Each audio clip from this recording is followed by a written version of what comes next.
Les plaisanciers qui choisissent la destination portuaire ont besoin de se déplacer, de pouvoir aller visiter la station, s'avitailler ou aller bien plus loin pour redécouvrir notre territoire empreint de culture, de gastronomie et de patrimoine.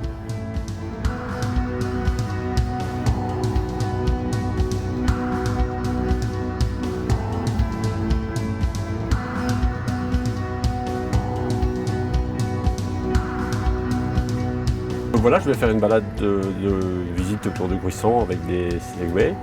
Pour moi, c'est la troisième fois que j'ai l'occasion d'en faire et j'ai toujours le même plaisir. Et nous avons un guide qui nous donne tous les détails très intéressants sur cet endroit magnifique.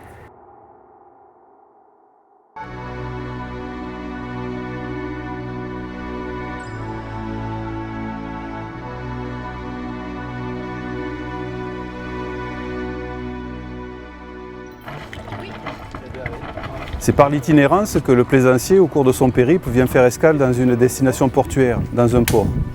Il arrive avec son bateau, mais se trouve souvent démuni de moyens pour circuler, ne serait-ce que pour aller s'avitailler, pour aller visiter une commune, une ville, son patrimoine, mais aussi son arrière-pays.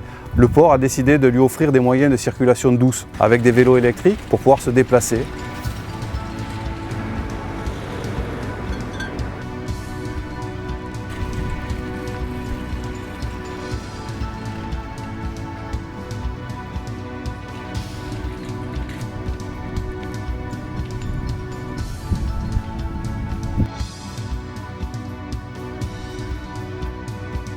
Les plaisanciers en escale sur le port de Gruissan peuvent maintenant se déplacer intramuros avec des vélos électriques, un peu plus loin avec des petites voitures comme les Twizy de chez Renault, mais aussi beaucoup plus loin vers les châteaux Qatar avec la Liv de chez Nissan, avec lequel on a fait un partenariat avec la Fédération française des ports de plaisance pour aller découvrir notre arrière-pays si riche en gastronomie, en patrimoine et culture qui va donner un sens aux vacances de ce plaisancier au moment de son escale.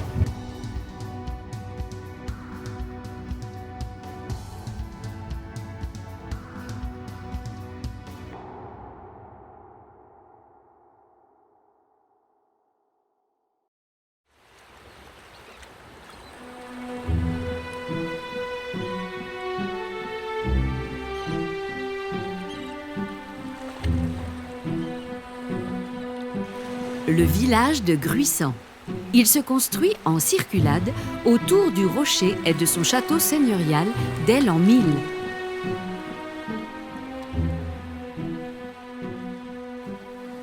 Comme ils sont arrivés guidés par la mer avec leur GPS, pas de surprise, on va monter en voiture pour aller découvrir cet arrière-pays qu'ils ne connaissent pas. Un GPS équipé embarqué qui va leur tracer la route et leur raconter l'histoire de Gruissan jusqu'au château Qatar en passant par l'Olibo, et en expliquant à chaque étape fondamentale la romanité quand je suis à Narbonne, le canal du Midi quand je passe au Sommail, l'Olibo et la découverte des oliviers et les châteaux Qatar qui ont marqué notre département de l'Aude.